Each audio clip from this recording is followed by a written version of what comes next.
Good evening, everyone. I just make it now, just turned 7 o'clock, so I think we'll make a start if that's okay with everybody. Good evening, welcome all to this meeting of the full Parish Council, and Merry Christmas.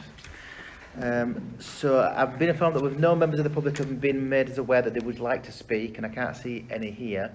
Would any of the councillors like to speak as a member of the public at public question time? Okay. Well, actually, is that right? Yeah, that's fine. I just wanted to say congratulations to the people who worked on the neighbourhood development plan as a member of the public and as I see as a councillor.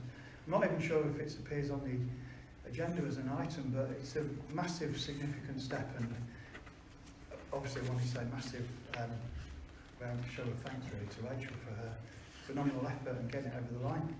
So I thought it was a really valuable piece of work, and I'm pleased it got through with such a good majority. Thank you, Frank. As a resident. Thank you, Doug. Okay, so moving on, if some members of the public do turn up in the next 15 minutes, we will go back to that item and give them their chance to speak. If that's okay. Okay, 21-22-66, Public Bodies Admission to Meetings Act 1960, amended by Openness of Local Government Bodies Regulations 2014. As local, parish and town council meetings can now be recorded, the chairman, to check if anybody wishes to record the meeting. Does anyone want to record the meeting? Okay, no one's made themselves aware, but there, just to remind you, there will be a recording of the meeting, will be in audio format and will be uploaded to the Parish Council's YouTube page. Okay, apologies for absence. So I believe these were all circulated prior to the meeting. Has everybody received them? Okay, so to consider apologies for absence and reasons, can we, are we all okay with those? Apologies. The video know that this afternoon. Yeah, you just It came out this afternoon. some in the last one. We know the people, even if we don't know the reason. Have you got a note of them, the people? Yes, I've got them all. Yeah, all the people who've emailed. If you want me to, I Well, can say all the names. it's helpful if we know who the individuals are. We don't need to know the reasons because they're circulated. Yeah. Okay. Councillor Bustard, Councillor Hall, Councillor Gould, Councillor Brooke, Councillor Kath Bellamy, Councillor Trev Bellamy, Councillor Roberts, Councillor Davis, Councillor East and Councillor Dalton. Council Hall as well, I think, isn't it? Yeah, that was, I've said that, yeah. Did I not Sorry, say missed that? Sorry. She's on permanent illness, isn't she? Okay, I don't think we need to consider their reasons now. We don't need to consider their reasons, they've been circulated. So I propose we accept them. Councillor Firth?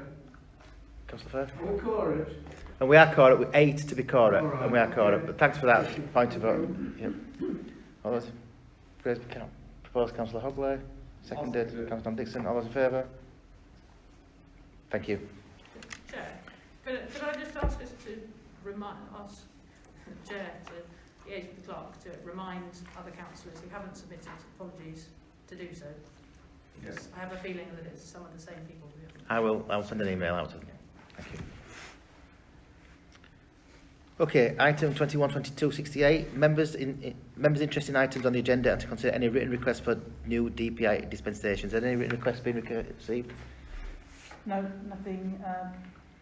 Nothing apart from the one from Councillor Grieve. That's been granted by the staffing committee. Okay.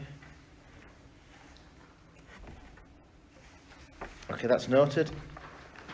And 21-22-69, offers interest on items of the agenda. Anyone? Can I declare interest, please, Okay. in item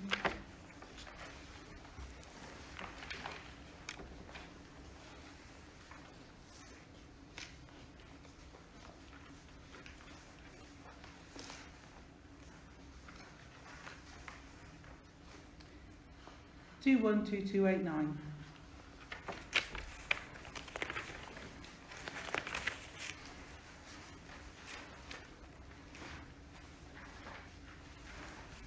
Okay, that's the staffing committee. Okay.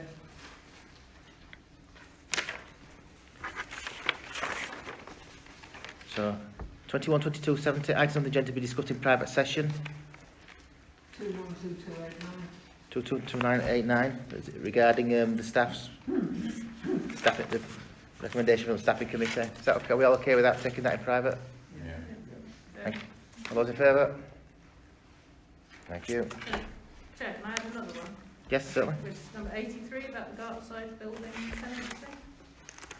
Yeah. As that as a private commercial concern, I believe, I'm happy with that to go in private session. Proposed, Councillor Hogley, Collins, all those in favour? Okay, next, carried. Thank you.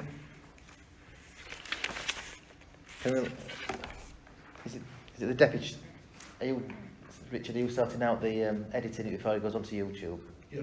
Can you edit those items out so they don't go into the public if that's okay? Thank you. Okay. Item 21, 22, 71. The draft minutes of the full council meeting on the 11th of October 2021, numbered 2021-41 through to 2022-65. I propose that, as I was chair of that meeting, I propose that the minutes circulated a true and accurate record. I'll second that, anyone? All those in favour? Thank you. Okay, committee meets on delegated powers. So the planning committee, Councillor Blacker. Can I ask that the council notes approves the minutes of the planning committee meeting on the 1st of November, number 21-22, 117 to 21-22, 134. I'll second that. Okay, all those in favour? Thank you very much. Councillor Hogley, would you like to move the Climate Emergency Standing Committee? Propose the minutes for the Climate Emergency Standing Committee from the 18th of October, numbered 21-22 to 26 to 21-22 54. Okay, some second those? Okay, all those in favour? Thank you very much. We've got item 21, 22, 74, the draft minutes of the Publication and Communications Committee. Is that Doug's? Councillor Brooke. Councillor Brooke, he's not here. Are we a member of that committee who'd like to move? Yeah. Councillor Hogley? Can I move the minutes of the Publications and Communications Committee from the 8th of November, number 21-22 34 to 21-22 43. Okay, someone second that? Have they? Yeah, I'll second Okay, that. those in favour? Thank you very much. Then we have 21, 22, 75, the draft minutes of the meeting of the Staffing Committee on the 15th of November 2021, number 21, 22, 26. That's you again, Rachel, isn't it? Yes, it is. Minutes of the Staffing Committee, 15th November, number 21-22 26 to 21-22 38. Have we got a seconder? Thank you, Pat. All those in favour? Thank you very much. Item 21, 22, 76. I think that's Pat. Councillor Colling. Can I move the approval of the meeting of the minutes of the Finance and Management Committee on the 22nd of November, 22-22-56 to 21-22-68. Okay, I've got a seconder. Thank you, Rachel. All those in favour?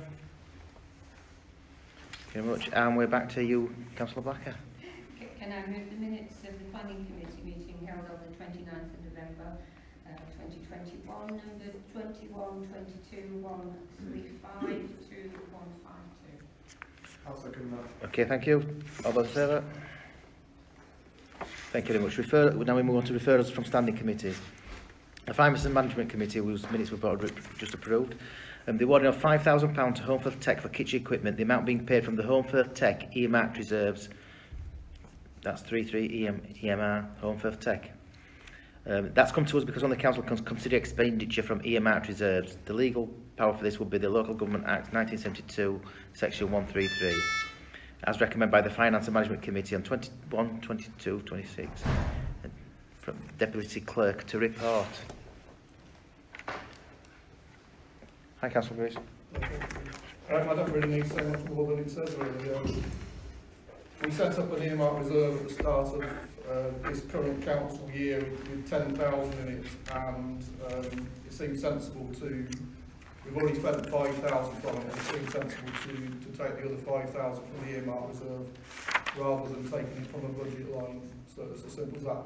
As you've said, only the council can pay money out, authorise payment from the earmark reserve. Okay, thank you. And Pat, would you like to propose that as? Yes, Oh, sorry, Councillor Dixon. I'm fed up of people ringing me up asking questions. Why the Home for Tech gets all this money. It's supposed to be a community asset when basically it's run as a company. They're a company with directors running this business. If my business ran into financial difficulty and asked the council for money every time we needed some, in the years gone by it would have been necessary. It isn't at the minute. But I am dead against any money, any more money. We gave them 25,000 towards the purchase. They've had a lot of money of these people. And basically, at the end of the day, if that company goes into liquidation, we will end up with nothing. We are feeding a company money just to keep them happy. The man that came to talk to us said that the facilities they had weren't very good. They wanted something better so that the people that were renting their rooms of them had somewhere to go to make a brew. Well, I'm sorry, but I'm not in favour of providing Home for Tech with any money at all. It isn't a community asset. The asset is the business that it's their asset. Okay, I've got Councillor Carey and then Councillor Hogley. I think this just demonstrates the fact that some people don't seem to understand the different legal structures that now exist. Home First Tech is a charitable organisation in the same way as any other community organisation that owns a cricket club, this building.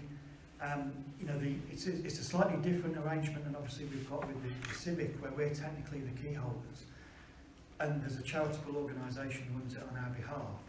But they are, in law, classed as a charitable interest company, with all the protections of Charities Commission and everything else that you'd expect. There's a group of volunteers who have set themselves a task to try and retain a building that was built by the local people and funded by the local people of Holme Valley. In turn, that ended up with Kirklees College. I think they should have given that as a free gift back to the people of Holme Valley, and there should have been an asset transfer. There was a big legal row, and clearly Kirklees College weren't prepared to do that. So it was sold at a reduced price, and they're busy raising the funds for that with our support. I think it's really difficult to put a piece of paper between, the cigarette paper, between the value of the Civic and the value of the Tech, and equally many other community buildings that are around, and I think they're all worthy of our support. But I think that to call it as a business is, would you say this is a business? Because we're sat in a building that's exactly the same sort of legal structure. It's not run by people who are making a living out of running it. There's a volunteer management committee who run out. There's a volunteer management committee, but there are people getting paid wages. Who is at the Civic? There's two people draw a wage at the Civic. They are people employed by by charitable organisation. By ourselves. We're the owners of the city. We don't employ the people who run that building on our behalf. Councillor Anyway, Hogley. I've said my piece, it's really clear. I think, to be fair, Councillor Carey has covered all the points that I was going to make. We've had assurances many times that all the directors, and yes, they are called directors, but as Councillor Carey has outlined, that doesn't mean they're paid. And we've asked that direct question, and we've had the direct answer. We've seen the constitution, we've seen all the financial paperwork that backs up the structure of the organisation, and I must admit I share the frustration that there seems to be a lack of recognition of the structure of organisations like Home First Tech, and I welcome the fact that they have again saved a community asset and are making use of it to support our community, be it as a home for local businesses to base themselves or creative activities. And yes, they have a member of staff who they fund to run the tech as a building, in a similar way, as has been outlined, as the Civic Hall employs staff to actually do the day job. So, nothing more to add really. So I support the proposal. Is the person who's paid a director? No. You've spoken 3 times now, Councillor Dixon. Well, it's important that nobody seems to take any notice of that. Well, your comments have been noted, Councillor Dixon. But she isn't paid. Shall Okay. I propose? Pat, would you like to propose? I'd like to propose that we make this expenditure from the earmarked reserve, an earmarked reserve that was approved by full council, and it was earmarked for Home First Tech, and I'm suggesting that we spend out of that earmarked reserve that we've all previously approved. I'll second it. Thank you, Councillor Dixon. All those in favour? Thank you. Okay, now we'll move on to item 212279, the varying of £5,000 from the 4315 Finance and Management Community Assets, other community assets budget line to 323 EMR earmarked reserves. The Finance and Management Committee wish to award £5,000 grant application to Hepworth Preschool and After School Club, but conscious that the applicant needed to raise more money for the project to be realised, resolved that the £5,000 should be earmarked until the Parish Council had assurances from the applicant that the other funds had been raised. Only Council can consider changes to earmarked reserves. Deputy Clerk's report. I don't know whether I've got anything to say again. Yeah, there is already money in the earmark reserve. I just felt that we have to take the money from the actual budget line. Otherwise, we leave the money in the budget line and spend it, and then we end up spending more than we've actually got in the budget line. So that's why I suggest that it has to go into the earmark reserve. Okay, Councillor Dixon.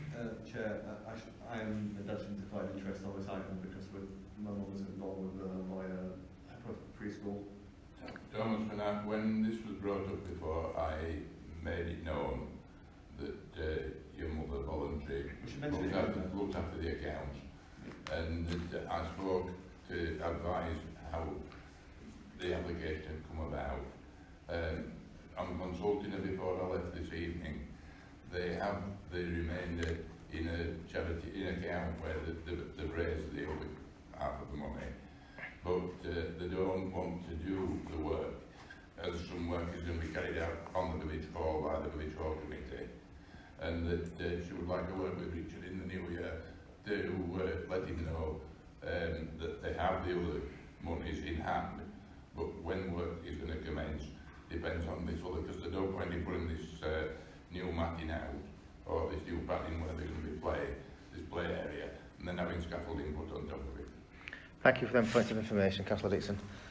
Okay, so have we got someone who would like to propose this, Kat? I propose that we via this money from what was the community assets put into earmarked reserves so that it can be available for the group when the timing is right. Okay, we're seconded for that. Thank you, Councillor Blacker. All those in favour? I think that's carried. Thank you very much. Okay, item 212280, consideration of environment 4810 climate emergency energy strategy to 4310 Homefolk Civic Hall projects and grants. This is to pay for energy saving improvements at the hall as detailed in its energy audit and recommended by the Finance and Management Committee 212262 and the Climate Emergency Standing Committee. Only the Council can consider environments and only the Council consider expenditure over £5,000. The legal power for this will be the Local Government Act 1972 section 133. Would the Deputy Clerk like to add anything further? Not really. Okay, Councillor Hogley. Yeah, I was just going to say that there's an attached paper, which is all in your paperwork, which gives a lot more information about the different elements of the energy audit and what was highlighted for Holme Civic Hall in the first instance. Because it's all stemmed from an independent energy audit, which was done through the Climate Emergency Committee, which identified ways in which Holme Civic Hall and Honley Library, but that's later on the agenda, could improve their energy efficiency, which is not only obviously good for climate purposes, but on an operational point of view, it saves money because it reduces the energy usage of the building. So it's in everyone's interest, really, regardless of your views on the sort of wider climate. It's more efficient and therefore it's better for everybody. The number of recommendations led to a meeting which I know Councillor Wilson went with another member of the Climate Emergency Committee, Steve Barker, and they talked through the various options with Holmfirth Civic Hall Community Trust, and the ones that are listed in the separate paper, which includes upgrading lighting, replacing the direct gas-fired domestic hot water system, providing remote access to existing heating controls, putting timers on hot water zip boilers, and installing motion and daylight sensors on lights, all had very quick paybacks in terms of the investment required in order to pay for the works. So the discussion that we had at the Climate Emergency Committee was that we have money in the budget that's already there and was approved last year for this year's budget to spend on the energy aspiration of reducing the carbon impact of energy, and this seems an eminently sensible way to improve the running and operations of an asset which we indeed own. So it's in our interest as a parish council as well, because it makes it a more sustainable building as well as being more efficient and climate friendly. So I would I would support the fact that we award this grant as recognition that the Civic Hall needs to get quotes for the works required, and obviously it's quite a short spell of time till the end of the financial year to do that, but they're committed to doing their best to fit in that work as quickly as they can. But I think there's a recognition that if the money were to not all be spent within this financial year, we would come back to, I think this is where it should work, we should come back to full council to get it earmarked. Is that right? Yeah, I think it's later on in the agenda. Thank you. Councillor Carey. Yeah, I'm a trustee together with Pat now on the Civic Committee, and was there when this was discussed, and it was a really useful report, and there was a lot of consideration given to the merits of all of the options that were proposed. Where I've lost my thread a bit, Rachel, is their request was for £14,000 worth of work, and this is for 10. Yeah. So has the Climate Change Committee struck some of those proposals off, or is there just a shortfall that needs to be found? Well, because of the budget that we have in the Climate Emergency Committee, we decided that £10,000 was what we could contribute to it. Okay. I mean, it should be noted, I suppose, in response to that, that given the payback is fairly speedy for all these things, I would hope that they're able to secure funding from other sources to top it up to achieve all of their wish list. Because I think the other paper that's included in the pack is the response from Home First Civic Hall Units Trust with, you know, short-term aims, medium-term aims, long-term aims. So it's all, you know, we're basically making a £10,000 contribution to try to tick off as many as they can and see where they get to, and then they can, using the audit, that gives them information with which to then apply for other things. Thanks, Tom. Okay, have we got someone who would like to move that? Do you want somebody from Climate Emergency? I can move it. That's fine. Thank you. Seconder? Thank you. All in favour? Thank you very much. Okay, item 2122, to consider expenditure of £6,900 from the 4185 Climate Emergency Transport Strategy towards a purchase of a cargo bike. The Finance and Management Committee, acting upon a recommendation from the Climate Emergency Standing Committee, resolved to recommend this expenditure to Council for a purchase of a cargo bike. Only full council can consider expenditure of £5,000. The legal power for this would be the Local Government Act 1972, section 137. Is the clerk anything further to add? I think Councillor Hogley might. Councillor Hogley. Do you want to talk about the cargo bike? Yeah, I can do. So, Councillor Hogley, and then I'll come to Councillor Dixon. Is that okay? Okay, again, the supporting paper is in the pack, so I'm not going to read it all out in detail. But what I would say is the principle of the cargo bike is effectively providing a demonstrative alternative for people making local deliveries. It's for use by potentially local businesses and local community groups in terms of delivering things locally. It would be owned and insured, etc., by and managed. You know, it's a grant to something called Environmental Projects in Kirklees, which is a non-profit making organisation which is trying to champion environmental projects. And the cargo bike principle is has already been tried in the Calder Valley with great success, where it is now effectively has gone from one bike to, I think it's 6 bikes, 6 or 7, and providing a carbon neutral means of distributing goods around the valley. And these might be medicines, for example, that could be taken rather than the vans going from pharmacies. It might be delivering local goods. It all supports local businesses.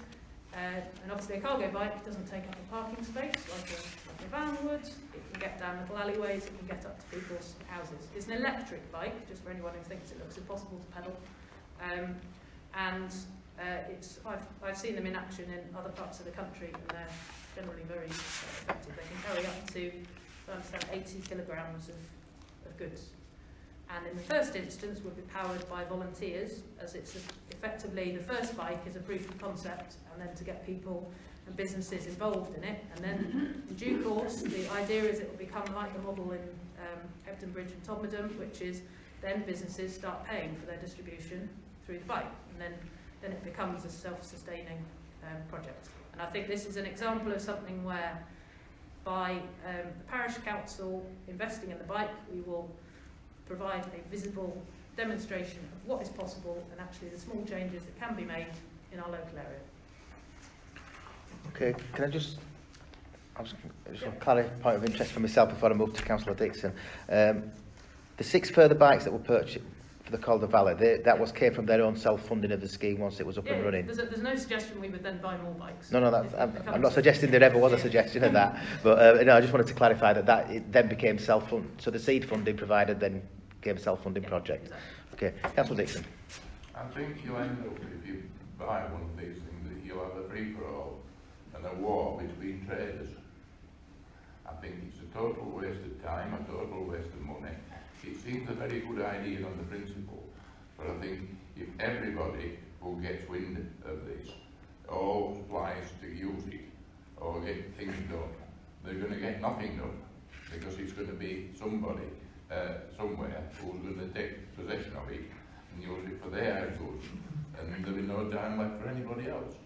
And I think if we start looking at this, it should be somebody in charge of it who's going to be favouring people, and I don't want the emphasis to be left to the staff of the council to administrate this. And so I would like you to reconsider wasting £7,000 on something that I think is going to end up either a problem or a white elephant.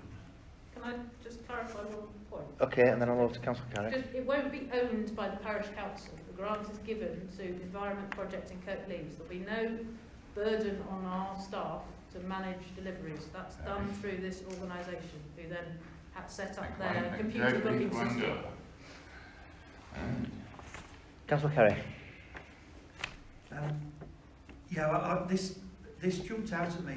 I've got very mixed emotions about this, I suppose. As somebody who spent a lot of money on an e-bike, and we've got 2 in the garage that don't get used very often, it's a huge amount of money to have locked up in a resource, really.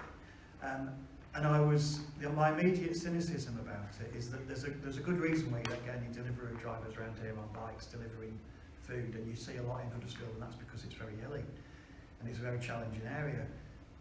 So I've got a couple of questions really. One was, has there been any conversations with Kim Warren, who I understand has actually got a cargo bike and has been using it locally or testing it locally? So I didn't know what the relationship was between this proposal and I'm not sure who's Kim's doing. She is in EPIC. So Kim's part of that issue, Yeah. right? Because I know she's actually been trialling one in this area. So I was interested to know what her experience has been. And the other thing is the funding of it. It looks like there's a £3,000 award coming for the volunteer work from the Bright Green Community Trust, but there's another 10,000 that's still pending from the TNL Time Together for Our Planet initiative. And could the project run without that 10,000? So what I wouldn't want to do is put 7,000 into a scheme and then not receive that 10. And if I'm honest, it still seems like a phenomenal amount of money, because I've seen cargo bikes that are available for a lot less, but I'm assuming they're drawing on the experience of what they've done in Calderdale and wanting to buy a bike of a similar spec. And it just struck me as a lot of money and a bit high risk as well, really. But that's my questions. Okay, I can Have you got any? as best I can on those things. My understanding, Kim Warren is one of the people in EPIC, so she's provided the information, and I know she's in close liaison with the cargo bike team in Calderdale. So my assumption is that the robust nature of the bike is what was recommended by them. I know she's been testing a cargo bike to see how it works. In fact, the picture in the material is her. And you're right, if you go on Google or something and look up cargo bikes, there are lots of different types of cargo bikes. And you know, one of my colleagues has a cargo bike to deliver their child to nursery. And they live in a flatter place than this, but so there are different ones, but this is designed to cope with the steepness of the hills and also the quantity of goods that you could carry in it. So I think that probably explains the perhaps more elevated price from if you just Google a cargo bike, because it is effectively a commercial one. I think in terms of the cost, my understanding is that they effectively buying the bike and training the people to go on it are the key things that need to get it off the ground.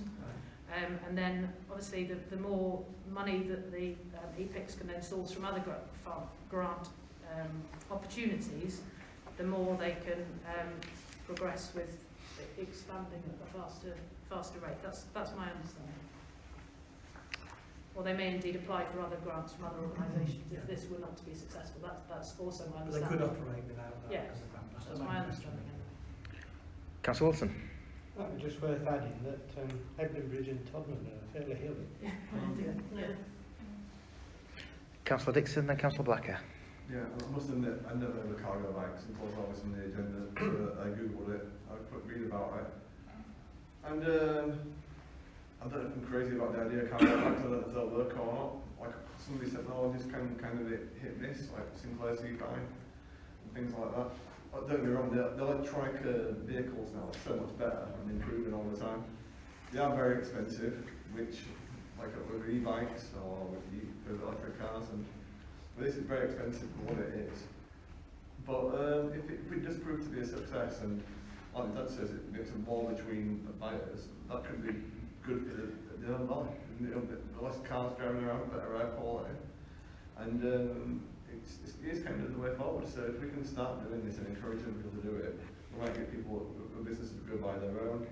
We might have to buy more of these things if it's successful. I don't know. It might not work. It might. I really don't know how it's going to go. But it's worked in other areas like Cornwall, like you said, where they bought 6 more. So it's proven a success there. So if it does prove to be a success, it will be better air quality for my son breathing in, and for the rest of us as well, and can help the area more. Thank you. Councillor Blacker. I think one of the advantages of it is that as a kind of demonstration, it will be out and about, and it will have, I understand, it will have the Parish Council logo on it as well. So unlike some of the other initiatives, this is something that will be seen by a lot of people as it goes around. And I've actually seen the bike; it's tremendous, really. So yeah, I'm all in favour of this as a kind of demonstration project. And they don't like bikes. Never have done. Okay, does anyone else like to speak to this? Okay, have we got someone like to put it forward as Councillor Hogley, seconder, Councillor Colling. All those in favour? Thank you very much. Okay, item 21, 22, 82. Schedule payments for December. Some of these payments are contingent on other decisions at this meeting. Schedule payments for December. That's item J in the papers. Have we all managed to have a look at that?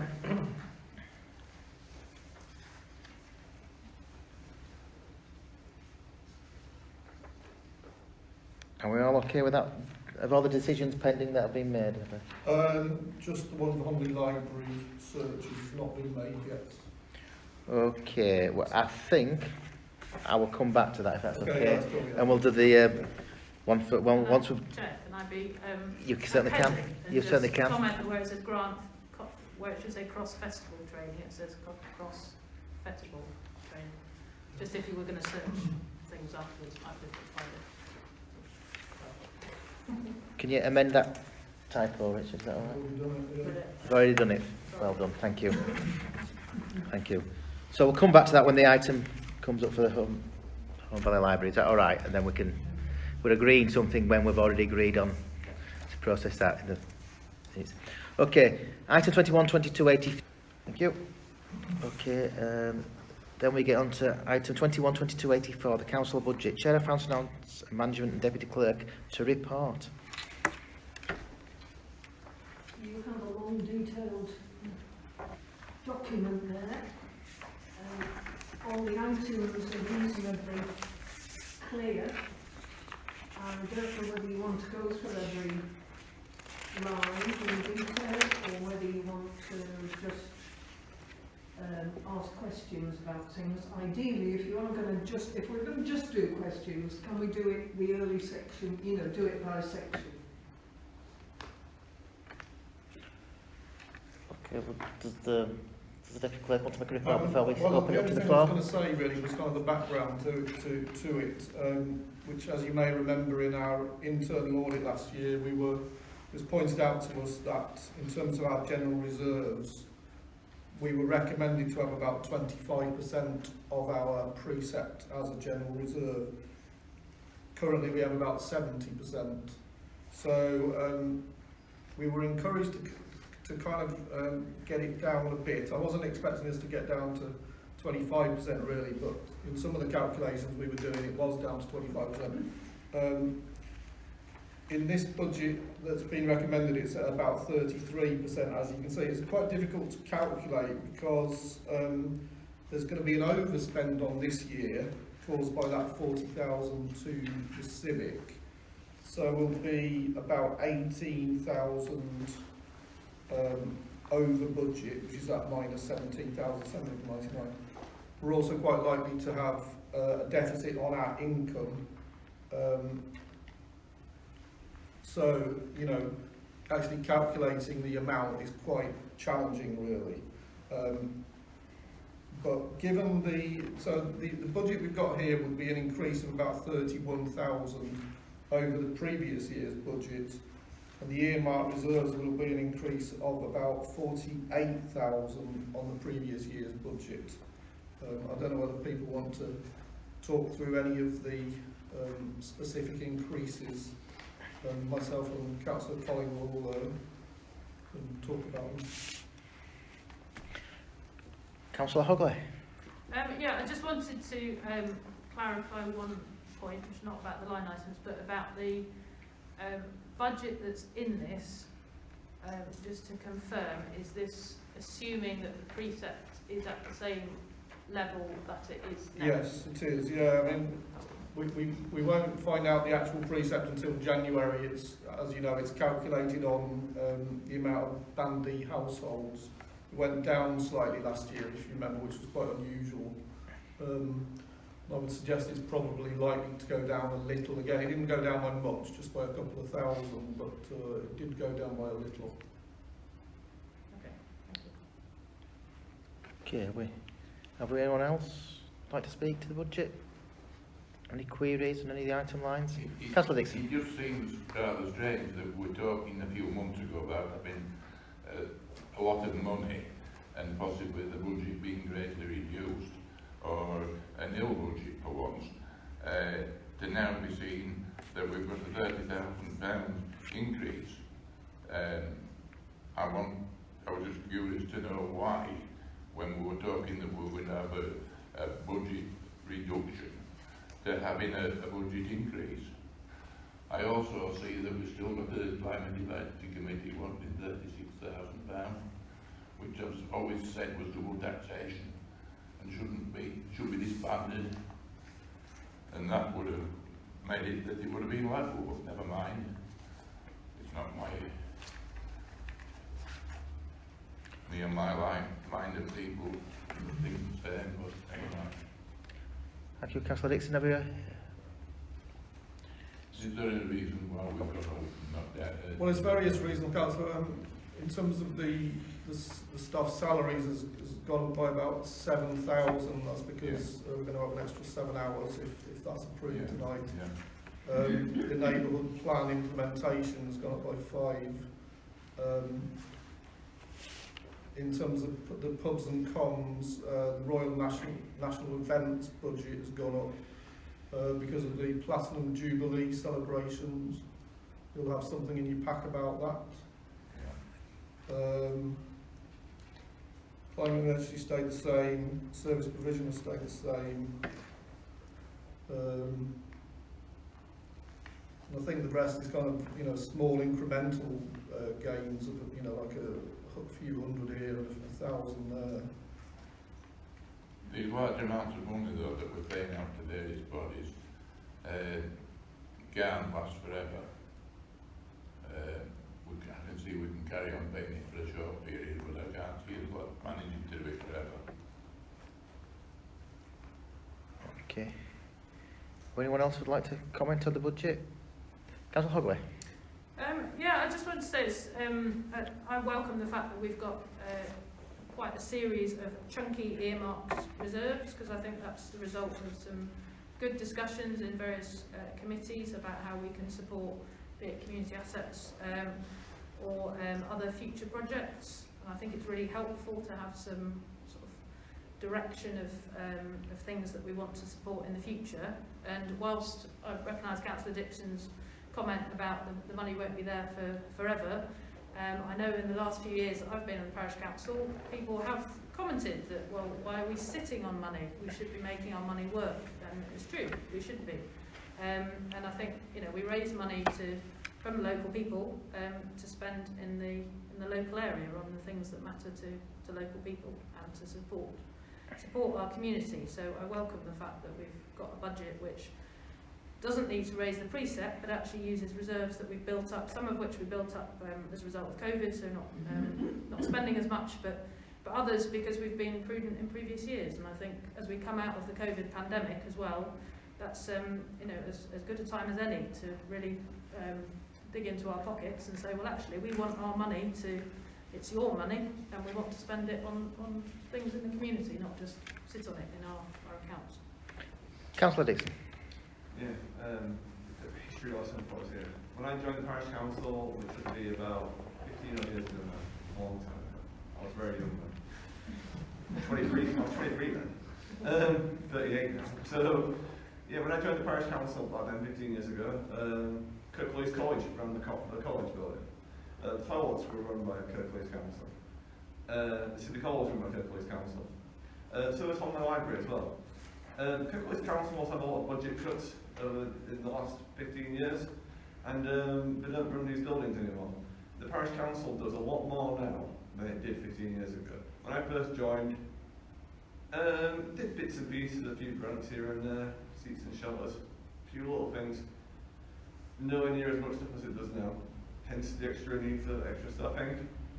Hence the extra budgets required for these buildings.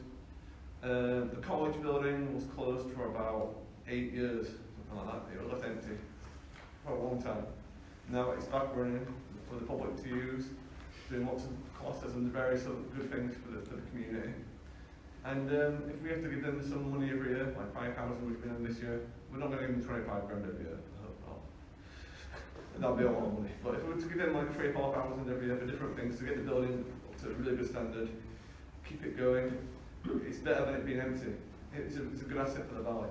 It's better that we're keeping the toilets open, the whole libraries keeping going. The budget's more and we're spending more money, and it's more for the precepts, for the people, for the valley to pay. But it's money well spent. If the whole valley didn't have the toilets, didn't have the college, didn't have the civic hall, didn't have the library, then the whole valley would be a lot worse off for it. So if someone says to me, I have to pay this much money for my precepts and I have to pay this much to the parish council, I will explain to them all the extra things that we're doing and what they're getting for it. They're getting extra value for their money. And Kirklees Council also had its budgets cuts. Not money it was getting from central government due to various reasons. I don't want to get into politics about it or whether it's political, but we've had to step in there to take on these assets and do this for the valley, and our budget's gone up for it. So be it. It's just one of those things that how it goes. And as well, we are also supporting the other groups as well with our grants that we're giving out more and doing a lot of good work for a lot of the community spaces which need the money and we're helping them. A lot of people do a lot of voluntary work in these buildings, and by providing them with grants, helping them keep going, helping them with roofs, spaces, boilers, and other things that we've done. So what we're doing is doing a lot of good things. Okay, thank you. Does anyone else like to speak to the budget? Are we all okay at this point to take a... Shall I propose it? Okay. I'd like to propose this budget to full council for their ratification. I'll second that. Someone? Councillor Hogley? All those in favour? Thank you. Okay. Item 212285, to note a request from the Planning Committee regarding the final made version of Holme Valley Parish Council Neighbourhood Plan. The Neighbourhood Development Plan should now have been made and that is formally adopted by the primary authorities involved following its vote at the public referendum on the 4th of November 2021. This is scheduled to take place for Kirklees Cabinet meeting on the 8th of December and by the Peak District meeting on the Planning Committee on the 10th of December. To note, all councils are requested to read and familiarise themselves with the final made version of the Holme Valley Parish Council Neighbourhood Development Plan. Are we okay to note that? Oh, Councillor Graves. Yeah, it's just the reference to Kirklees at a cabinet meeting. We need to do Kirklees at a full council meeting. Can we amend the minutes to... thank you, Councillor Graves, for that. Can I ask, do we know if those things both happened? I believe they did.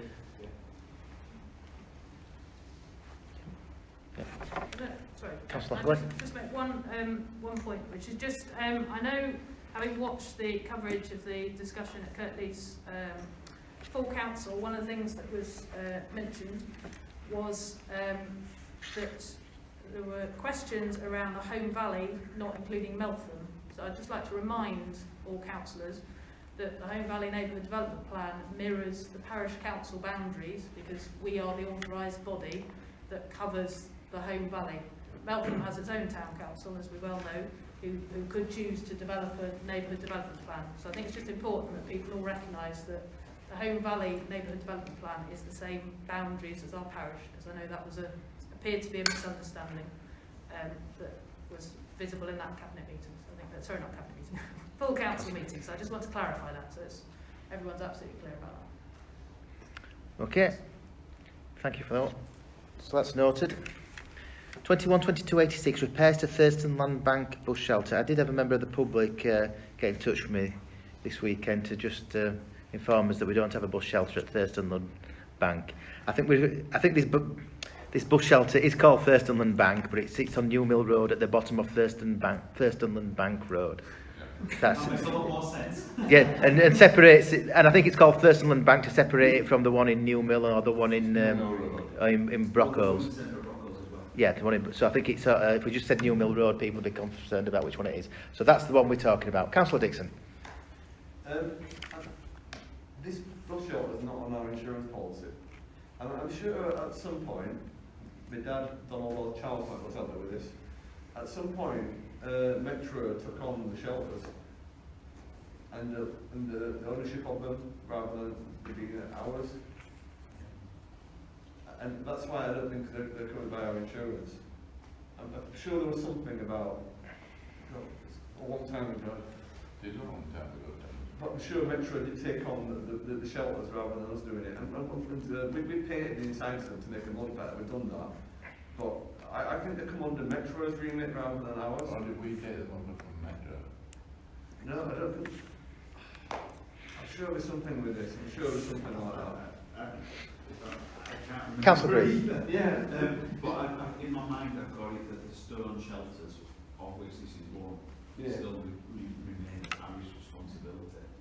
Yeah, I'm not sure there's something with this, but we did some discussions with them about the insurance, and it might be worth checking it over with Metro, I think. Councillor Blacker. I'm pretty sure that the stone shelters belong to the parish council, because when we have to go around and check the assets, I know the bush shelter in Scones was on that list of assets, and it's on they're on the asset map. Assets. Councillor Dixon. And their assets. There were stone shelters we built for our people in different areas. The other ones, Metro provided, and if they were broken or not hit by buses, God knows what else, Metro always used to do the maintenance. I'm trying to think back what Thomas has been saying. there is something, but a lot of the stone shelters that we built are not now used, i.e. the one in New Mill, which isn't the bush shelter anymore. Holgate. Things of this nature. So, how and where we go to, I don't know. But we always cleaned the shelters, even if they were metro owned. We got new shelters appeared, and it were metro that were updating them all the time. And that's going back about 10 or 15 years ago, right?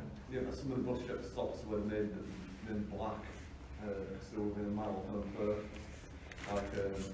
something like that, ones of the bus stations painted them black and cream, didn't they, differently from the rest of They did, yeah. But I think, well, I don't mind us paying this money to get this work done, but I think we should just check with Metro first, because I'm sure there was something to do with this dating back. And I tried searching in my emails for the minutes and the agendas, but it just comes up with thousands of emails. And whenever I type in Metro or whenever I type in bus shelters. How's the work being done?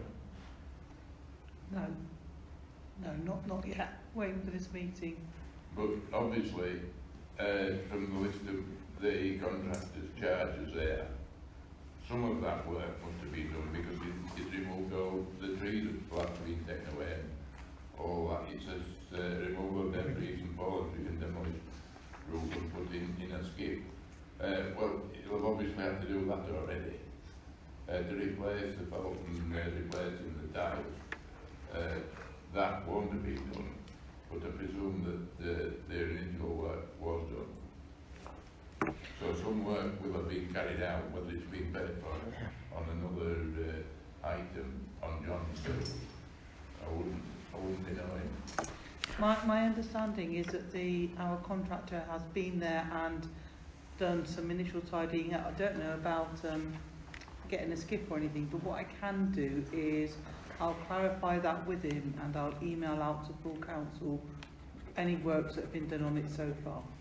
Because the concern that I've got is we've got the other shelter that I rang you, I spoke to you about, and you said that work was being carried out last weekend. That was another item that would be on the same proviso as this, whether we should be paying for it or whether we shouldn't.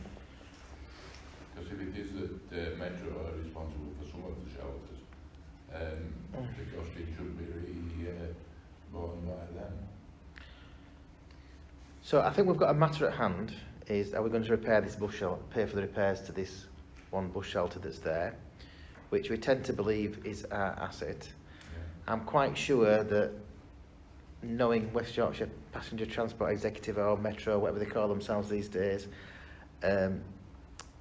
if they were their stone shelters, they would have been replaced a long time ago with metal erect ones and what have you. And I think that's why we have them, is because that's a choice that was made by this parish council back in the time. We wanted to continue with the stone built ones that we had and didn't want them knocking down and replacing with the metal inverted L. We took Michael, we took shelters down that were metal and put those ones up. Because the problem with the others were they were just sort of open overs and the wind blew through and we put these others up so that they were convenient. And then found out they were used for other purposes than for waiting for buses. But, I don't think we need any further discussion of that at this time. So I think with a few things we need to do, I think we have to deal with the matter in hand, the proposal regarding how we're going to pay for the repairs to this shelter. I think then we need to discuss how we're going to just clarify with West Yorkshire Passenger that they are ours and not theirs. And then we need to sort out an insurance policy for them. Does that make any? The consideration we could have is if it was the provision of Metro, it might be better to take it down and have one of theirs put there. Well, that could be a choice. That takes a responsibility off our shoulders. Councillor Greaves. It's worth asking the contractor if he's got an idea about how to maintain, because it'll be him. He'll have a fair bit of responsibility to do that if it has been the parish council that's been dealing with So, I know historically they have done bits and bats on the roof and the guttering and the clearing them out and painting them. So we have been maintaining them. We just contact Metro just to confirm it, and then I know for certain. I remember there being something in place, but I don't mind just. I have a few concerns that we've got a damaged bush shelter that we think is pretty good chances our responsibility, and we're dragging our feet regarding getting it paid for. I'd rather make a decision tonight to pay and repair it before it falls on someone who's waiting for a bus inside it. And get it insured as well. Yeah, so can we deal with that point to begin with? Move it. It's someone, so who's going Yeah, I propose that we repair council, this bus so we've got a proposal, a second. All those in favour of repairing the bush shelter? Additionally, can we contact Metro just to confirm the position we have with the ownership and the maintenance of them? Just. Yeah. Because I think there's something there. I think there is something there, and I will check my emails at some Could point. we? I don't know whether it will be held anywhere, but if we, in our previous meetings when this was done, I'm not talking now 25 years ago, that when they were taken over, does anything still remain? It's all been archived, all that sort of That'll be archived. Right. Well, I don't propose you spending all your Christmas looking through the county bridge and you might enjoy. I think it's worthwhile having a check with them because their archives might be more accessible than ours, Yeah. and they may. Can have a look. I think it may come back to something along the lines of we own Yeah. we own the plot and you have the the building. day when they took over all. I think they took over all the Can jobs. I further Councillor Sheard. propose that- Councillor Sheard. Sorry. So, was it privatised 25 years ago, the bus company, or was it the privatised bus company? Well, it's not the bus companies; it's the West Yorkshire Passenger Transport Executive, which still is a public-owned body. They coordinate and they give the licences to the bus companies who run the buses. The bus shelters are owned by the private bus companies. They're owned by West Yorkshire Passenger Transport Executive stroke Metro. They are responsible for the bus shelters. The bus companies are like First Bus aren't, or Tiger Bus or whatever. It's yeah. Can I further propose that any bus shelters we are responsible for get insured immediately? As soon as we know, as soon as we know that we're responsible for them. I mean, if we don't own them but we are responsible for them, we should be able to get an insurance policy on that basis, shouldn't we? Yeah. As I say, it's not in March when we review the assets and the insurance policy, Yeah. isn't it, for when we do the new council year. But obviously, it might be better if it's getting done earlier before So- in case another tree falls on one. Well, even if we only have public liability insurance, we can. So Yeah, the reason, of course, this one's come up is a tree fell on it. We do the normal maintenance, which is the shelter you were referring to, Councillor Dixon, that that where the guttering came down. So that wouldn't result in an insurance claim normally. This did because a tree fell on it, and that's what caused the damage. Can I ask if we're going to go to getting insured immediately? It would be useful if I could, if the proposal could include whether there are specific councillors who could approve that insurance, because hopefully it'll come through before the 31st of January. Yeah. Yeah, so is that immediately? If it's immediately, I want to know which councillors, are going to I go to with that. Otherwise, it's something that can be brought to the 31st of January meeting. Or myself and when it volunteers. Chair of Finance. Myself and the Chair of Finance. Lovely. Is that okay? So, just to clarify, we've agreed we're going to mend the one that's outstanding. We're going to check with West Yorkshire Passenger Transport the situation regarding the ownership, whether we own them or we don't, and our responsibilities with them. And then if we have a responsibility, then we seek insurance, and me and Pat will sign. Is that okay? Councillor Watson. Not want to prolong it too much, but when we say them, do we know how many them are? Oh, we have an asset list and we know how many bush Do we shelters. know how many we deal with? We know how many bush shelters we've got. It's on the asset list, yeah. 7, I think. Is that all? I thought it was more. 7. Councillor Sheard? If we're having a new roof, could we have a green roof, like with 7 and 6? That's a nice... Yeah, plant. My first and I think that's a good idea going forward. As much as possible. And I would like to look at a proposal there, but if it means that we don't get this one repaired because we have to look at what the basis of that green roof would be, you know, I'm conscious we've got a damaged bus shelter that any member of the public could go in and sit in and wait for a bus, and it could fall on top of them.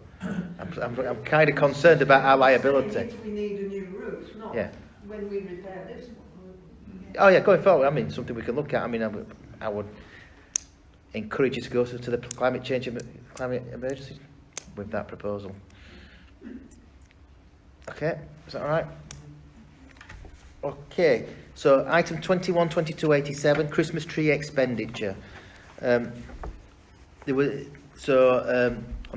last meeting, the Service Provision Meeting Committee on 20th and 9th, it was omitted from the agenda regarding the budget line for the Christmas provision to approve the Christmas trees. There is Christmas provision in there. There was money for it in the Service Provision Committee, but as the item wasn't raised at their meeting, they couldn't approve the purchase of Christmas trees.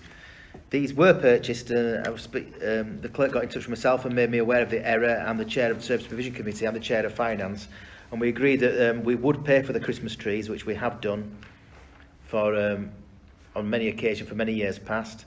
And just to note, the Christmas tree expenditure of £4,448 on 5 lit cut trees supplied by Kirklees for Home, Firth, Brockholes, Netherthong, New Mill, Wooldale, and the cost of 5 cut trees for Inchliff Mill, Homebridge, Holme, Scholes and Upper Thong. Is that noted?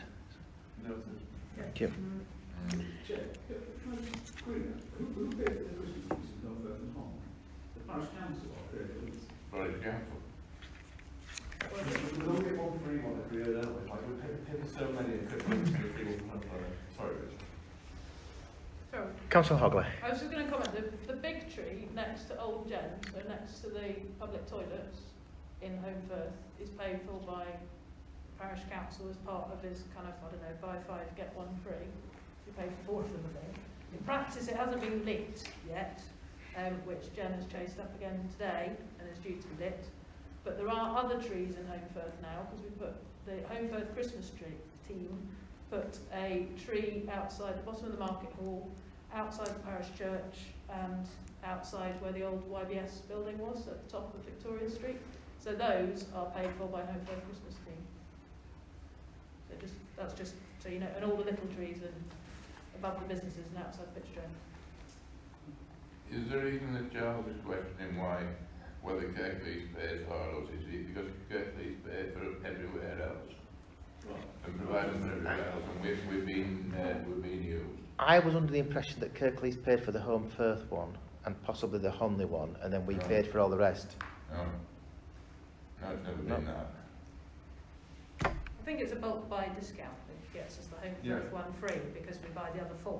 But the one in Honley is a cut tree, and I think that comes from Tim Kirk's, I believe, which is one that I'm sure in the discussions with Honley Business Association a couple of years ago, I think, it was agreed that we make a contribution to that tree or something, because I think they sort that one out. Only Business Association do it, and we give them a grant. Yeah. Without doubling up on a committee, this is a matter generally for service provision and should be discussed in full by the service provision. Can I ask the clerk and whoever's on the chair of service provision, if they're here, that becomes an agenda item as early in the year as possible?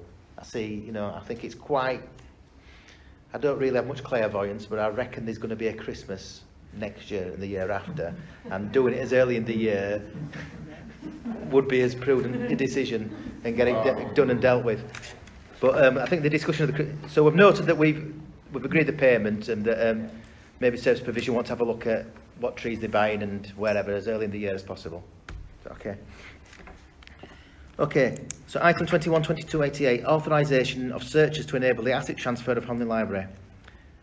The Honley Library asset transfer is progressing. The temporary pause experienced while Kirklees considered what to do about the existing cleaning services contracts have been resolved. There was a building handover meeting convened by Kirklees asset transfer team and attended by the clerk on the 11th of 11/21. The solicitor acting for HPVC has since requested that a number of searches are carried out prior to transfer on behalf of the Parish Council. Detail can be found in the attached document. The clerk has made inquiries of Friends of Honley Library, which has not had these searches carried out. So to consider expenditure of £681.60 on searches to enable the asset transfer of Honley Library from budget line 4300 Honley Library with 15,000 available. Councillor Dixon. Approve it and get the asset transfer finished and done with. Okay, we've got someone move it. We've got a seconder. Yeah. Councillor Wilson. All those in favour? Thank you. That means that we can go back to item.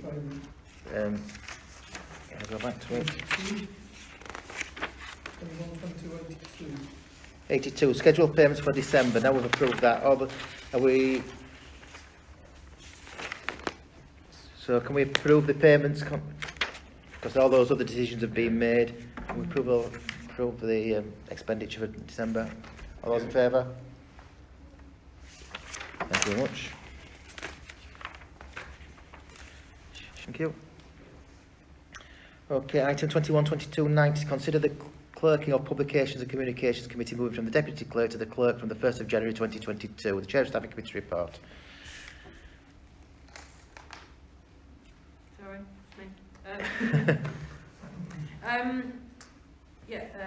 Well, it is what it is. There's a recommendation of the clerk and the deputy clerk have worked together, and the view from our staffing team is that it would be a better sharing of the role of supporting committees for the Publications and Communications Committee to move to the clerk from January, so it shares the workload more equitably. Okay, I'd recommend it. have we got a seconder? Sorry, would anyone like to discuss before we go on that? No, not seeing anything. So a seconder, Tom. All those in favour?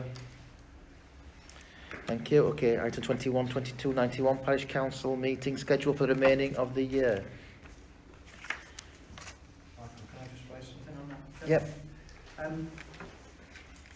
I think it's been quite difficult having 4 meetings a year. I'm not questioning, this is what's going to happen to the end of the year, I'm not problem with that.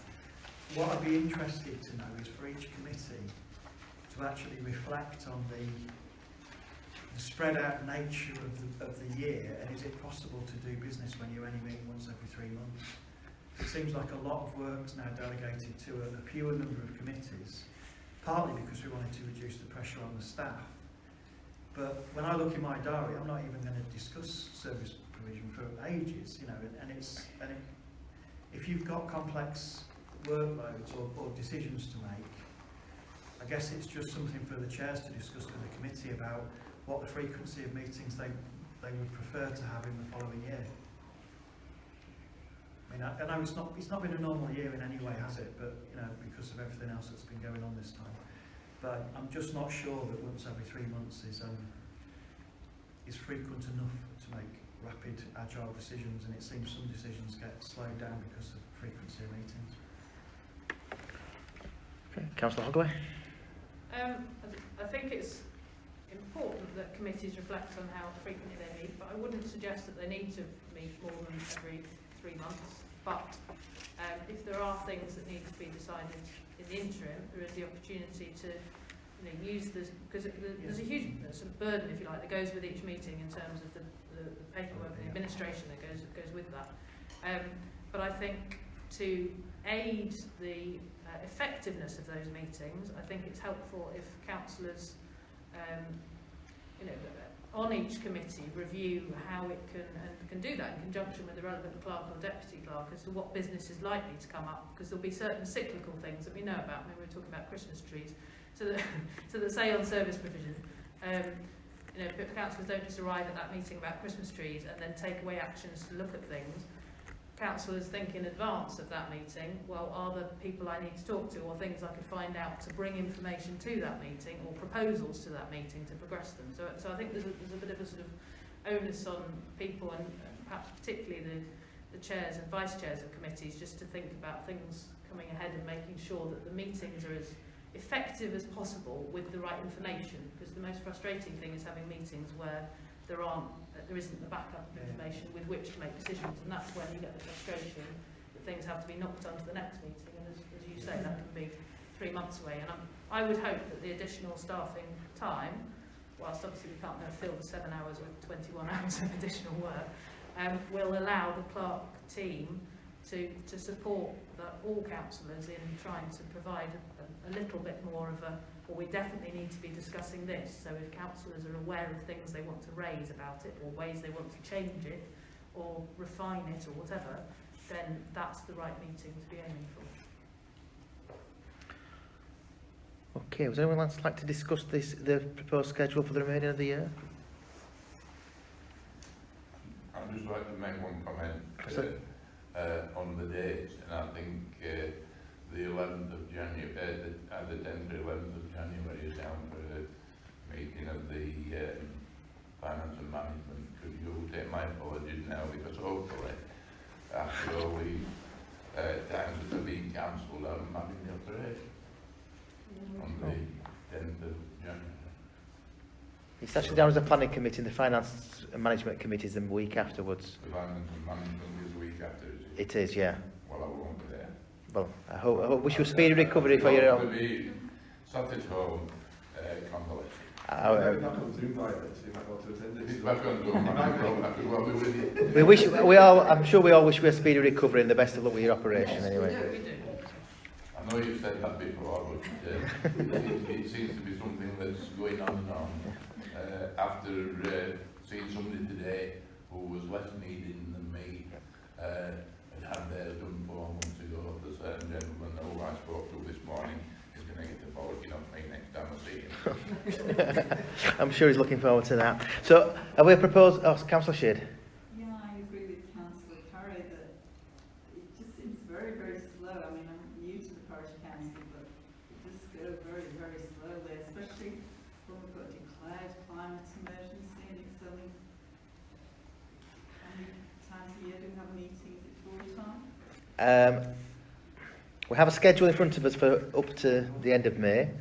You can all go to those committees and put to the chairs of those committees that you may wish to meet more regular and liaise with the clerk. But that doesn't have an impact on our staffing. It has an impact on the workload of our clerks. And currently we don't have any doubling up meetings, which we have had in the past. 2 meetings on the same night, which can make a hell of a burden. You know, we meet on Mondays. I don't really particularly want the staff working late nights on other nights of the week, and there's always an impact going forward. You know, we reduced the number of committees so we would have less meetings, and now we're getting proposals to fill those gaps that we had because we get less meetings with more meetings. I think we need to. I take on Councillor Hogley's comments that we need to work better at making those meetings far more efficient. And I think we can all play a role in that. However, you are free to take it to your relevant committees and put forward that you do think you wish more, meet more, and you know, and when we're drawing up a schedule for the next one, that may be taken or may not be taken into consideration. Councillor Dixon. Yeah, I think we should all think about this and maybe think towards next year, next council year when we did it. I remember a few years ago we used to group finance and management and service provision together as one committee. But the problem with that is that the personnel in the committee was huge. So you had about 15, 20 people there talking about everything. So decisions took so much longer to get through, and it was very difficult, arduous, people were getting difficult with it. They were hard meetings, but we did get through things more quickly and there was less meetings because you would have like one service division and like finance together. But I didn't, as a chair at the time, I didn't enjoy it because it was really difficult meetings, and it wasn't as probably productive as what Rachel describes as what we could be doing. But it's something that we can all think about maybe before we think about the calendar for the next year and think about the way we're doing it. I totally take on board what Sarah says about the climate emergency. It's an emergency that we don't meet on it very often and talk about it. We might not need it. It's a bit contradictory really that we're not taking it. It would mean that maybe we could be taking that one more seriously than what we're doing about it. It doesn't look good. I think it shouldn't be called the emergency. I think we should get rid of that word. It's definitely not an emergency. Yeah.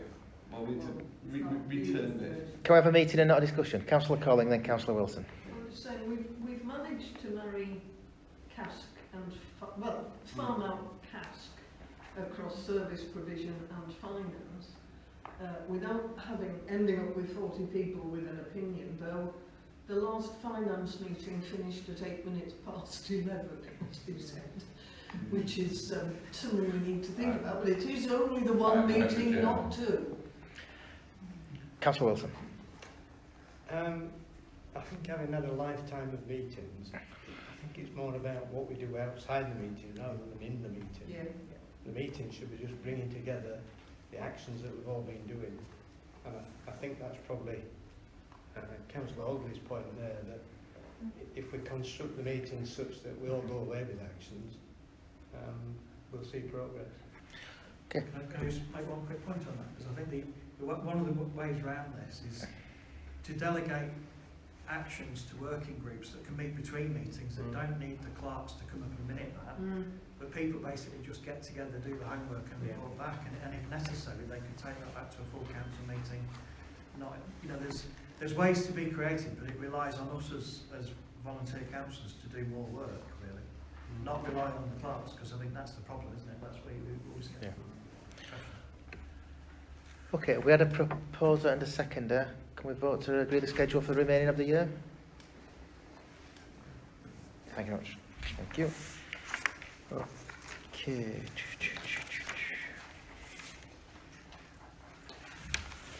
Item 21, 22, 92. Noting the additional responsibility and work of the Deputy Clerk RFO during July and August 2021. As recorded in minute 22:35 of the meeting, 15/11/21, the Staffing Committee recommends to full council that the Chairman writes to the Deputy Clerk RFO noting the additional responsibility and work undertaken during July-August at the time when there was no clerk in post.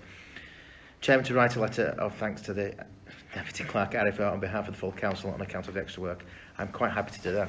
We've got a proposer, seconder. You'll be receiving a letter from me. A good one, don't worry. Okay.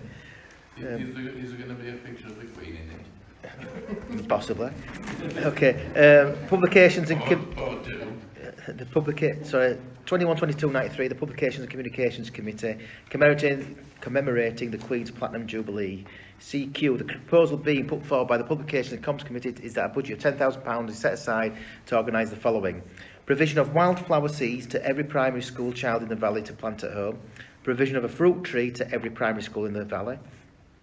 Provision of a fruit tree to both Holmfirth and Holme High Schools, together with 30 packs of wildflowers to scatter in an identified area on the school grounds.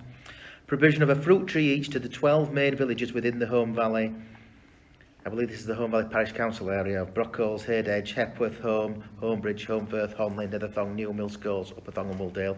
Each tree will have a plaque and a protective fencing as required to mark the occasion. So that's the proposal, is to consider approving a budget of £10,000 for the project for schools and Holme Valley youngsters to mark the Jubilee. Mr. Chairman, I was just looking, and I was wondering whether it would be better. We've got the provision of a fruit tree each of the 12 main villages. If those fruit trees were to be planted at the schools, for the junior schools, for the junior children to see in nature and see grow, rather than be put in village centres, because fruit trees in village centres I don't think are very appropriate, but I think they'll be more appropriate to schools. Of the 12 places identified, the only one that hasn't got a school now, I think is possibly Newmill. Or is this a junior school at Newmill, Thomas? Chair. That's the reason why I live. Is that a junior school? It's not Wooldale School, that. Councillor Hogley.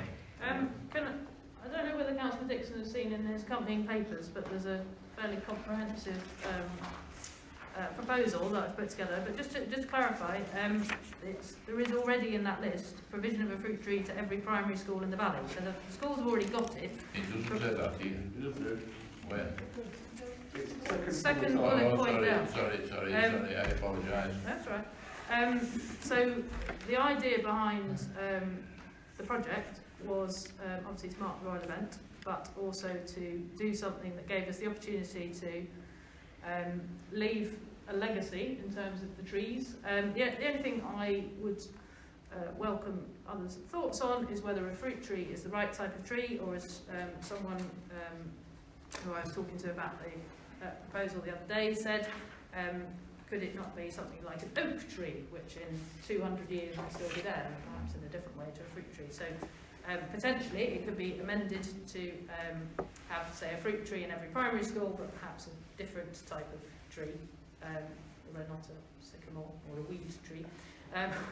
at the main villages proposed. And the idea was to have both something with the schools, but also something that was in the villages, so that there was then a reason to have a, I think it's called turning the sod or digging the sod when you plant a tree, to have an event in each of those villages. And obviously, referring back to our previous agenda item about councillors supporting and taking part in making that happen, I would be looking for parish councillors to support the those events going ahead, and able to advise as well on where those trees could be sited within those villages, because I wouldn't profess to say that I knew the best place to put them in those villages, and obviously it's subject to people being content with them being there. But what I was hoping is, if the proposal is approved, then in the new year I would contact all the primary schools and sow the seed, if you like, of the project, so that then when we hold events with them and get it ready for sort of after Easter time, and into towards June time, there's then the opportunity to also go and speak to the schools about what's the Jubilee all about, and what's the purpose behind planting wildflowers and trees, some information about the climate emergency and how biodiversity can be increased, and it's all sort of a package of information. And what is the parish council? There's that whole sort of information piece, and I think schools are an excellent way to get young people involved, but also their families, because they go home with their bee bomb, and they go home with some information that they'll get probably electronically, because we don't want to print out loads of flyers, saying about why it's an important thing to do. Councillor Carey. Yeah, come to this meeting with question marks over some things which you would expect me to be passionate about. I think it's a brilliant idea, don't get me wrong, and I think what I'd say is, I think in terms of every school and every village centre, you probably need to choose a tree for the site. And particularly, the advantage with fruit trees is, if you buy a fairly large fruit tree, within a couple of years you've actually got a piece of fruit on it. If you pop an oak whip there, in 20 years' time, people won't even know it's there still in many cases. So I think it's a difficult call, but it's something that you could use as an engagement project with the children or with the community to say, what type of tree would you like? My big concern about this, and this is as somebody who did many years with countryside volunteers, worked in the environment unit in the council, is wildflower seeds are really hard to grow. And bee bombs are made nationally, and I get their adverts all the time appearing on the Facebook page. People think you can just chuck a bee bomb and you get loads of flowers coming up. My experience of planting wildflower seeds around here, even wildflower plugs, is they don't take. So what I would like to do tonight is approve a £10,000 budget. I'm confident that Rachel can take it and lead it. But I think, well, we're having a conversation about this, me and my partner, and you can get, for 60 quid, you can get a kilo of wildflower seed. If the schools are prepared to do a project to make their own bee bombs, or plant up somewhere, or make little packs up, or put them in egg boxes, there's all sorts of things you could do. I could see the benefit. The reason why it jumps out is it's £6,000 of this budget is allocated to basically sending an order off to bee bombs and getting some seeds in clay that are basically made down south that may or may not work up here. I think there's people around here, even charities, that could advise about wildflowers in the north of England, and advise about seed supply, and advise about giving those seeds the best start in life. I think bee bombs, personally, I just don't get it. I don't think that, I can see from a marketing point of view, from a simplicity point of view. And the thing that's lovely about it, a bit like the coronation mug, children get something, to mark that, and that's really important, that each child gets something. So I'd ask Rachel to note what I've said. I'd like to agree a £10,000 budget, but take some advice really about whether there's another way to achieve the same thing. But I think the idea of what you're saying, absolutely all of it is great. So I'm not taking away from that. It's just my knowledge of how disheartening it is to sow a load of wildflower seed and not see anything come up, and that would be a sad legacy for the children. Councillor Sheard. Well, I'd like to say it would be great for the Queen to pay the £10,000 to us. That's not going to happen. She's a very wealthy lady. But sorry, joking apart. I was just thinking about the Prince Charles. They do need to be organics. A lot of seats are pre-coated with chemicals, and also you have to, like Councillor Douglas Kerry said, you have to take away all the topsoil. They will only thrive in very, very poor soil. And also trees, fruit trees need to be planted to pollinate each other, two together, not just one on its own. Thank you. Any other comments? So, the proposal itself is to approve the budget of £10,000 for a project for schools and home for the youngsters to mark the Jubilee. I think Rachel's proposal is a really, really good starting point. I think that some of the what the other councillors there have put forward, you know, I think can feed into that and what have you. But I don't see no reason why we can't move ahead with the actual budget to be then decided how they're going to spend it for the pubs and comms, exactly how that will be deployed. So, on that basis, have we got a proposer? Councillor Hogler, a seconder. Councillor Dixon, all those in favour? Thank you very much. Okay, just to make us aware, we have overrun. Can I put forward that we extend standing orders to 9:30 so we can finish off with council business? All those in favour? Thank you very much.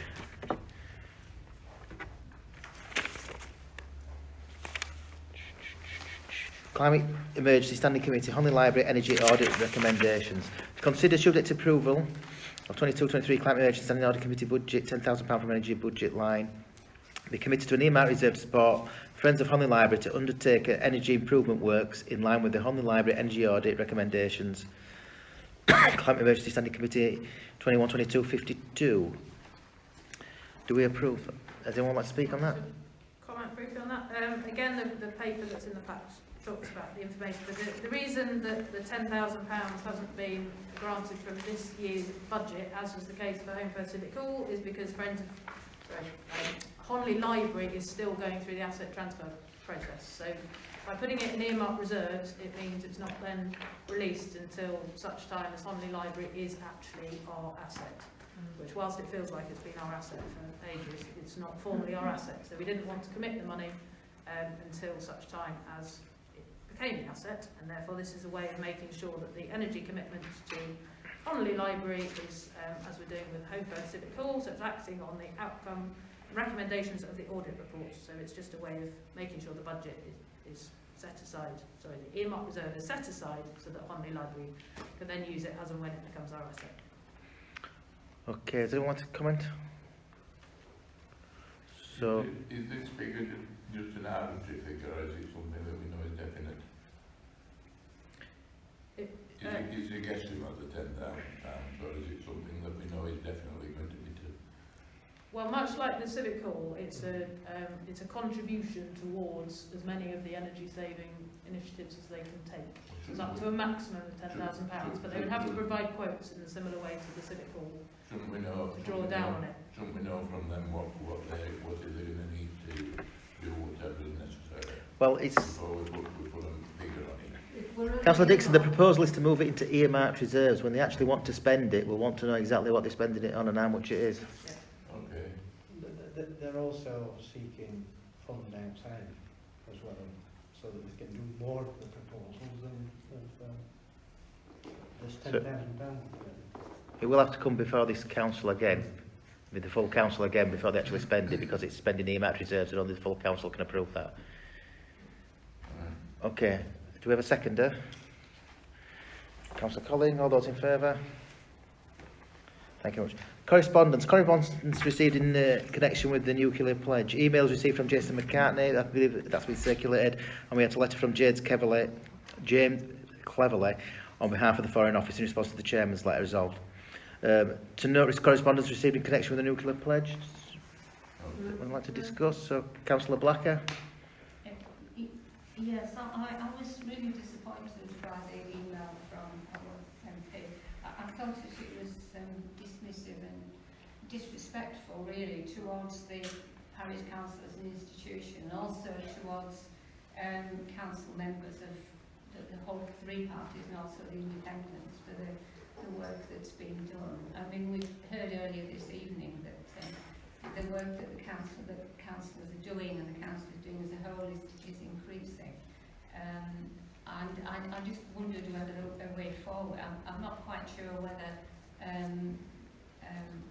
Jason McCartney has been receiving information about the work of the parish council on any regular basis. But I just wonder if a way forward might be to establish better relationships and to exchange information about what the parish council is doing.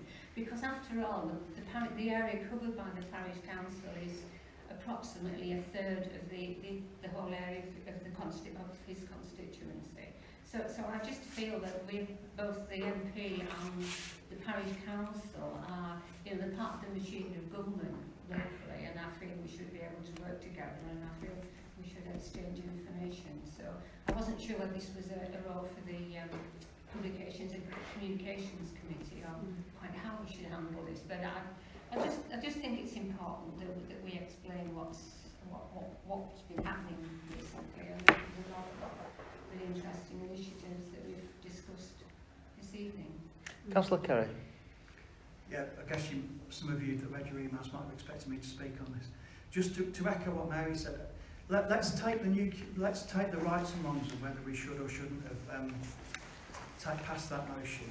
I think having passed that motion, we did have to write to the MP, and we would and should have expected a considered reply, as we got from the not the Secretary from the State, the other senior minister that replied. But what the email from Jason McCartney, why that really frustrated me, was we're a group of volunteers that cover a large part of his patch. We work in a very non-party political way.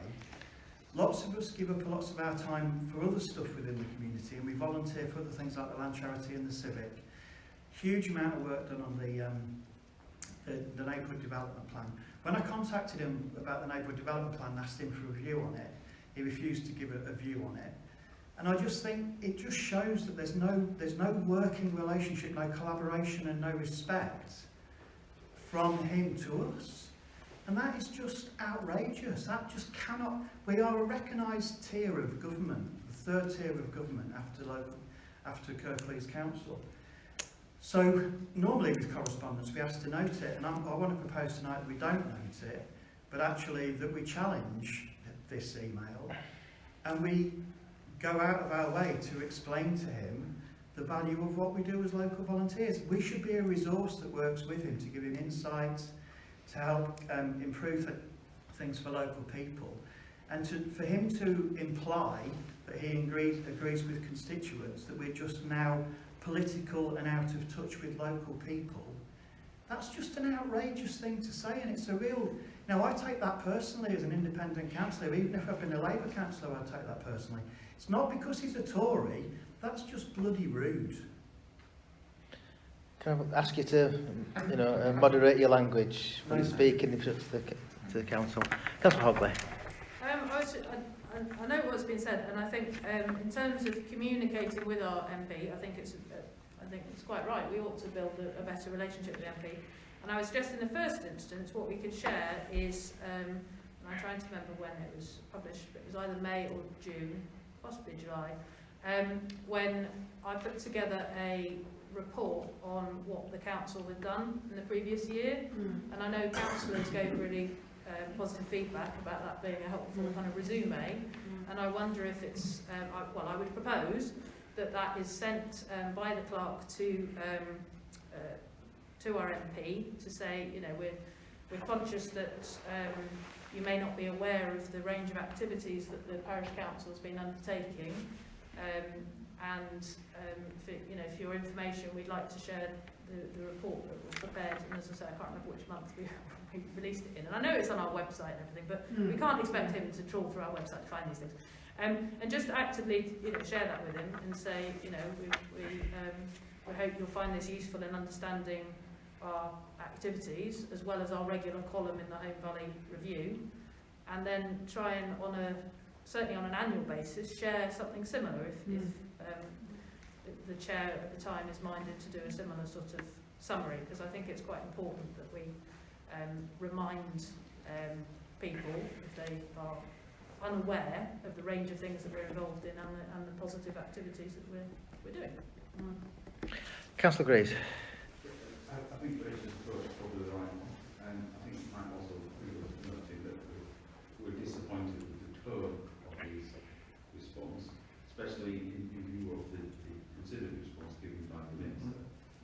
However, I think if you take the tone of it, well, the reality of it is, and we discussed this point when the motion was put forward, is it the right kind of thing for the parish council to be passive? In view of the fact that it's not something we can particularly influence, and that there is no clear mandate from our electorate on this issue or issues of this nature. Now, I get an awful lot of requests for me to sign on motions or to petitions or whatnot, on a whole range of things. Can I stop you, Charles? Just from a point of view that you put this forward very well and very eloquently, and you put forward the same points at the last meeting. They were noted at that meeting, yeah? And, you know,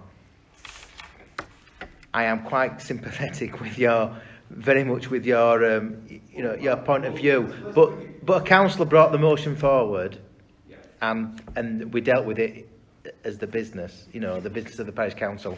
I do take your point that perhaps Jason McCartney has a point in his response.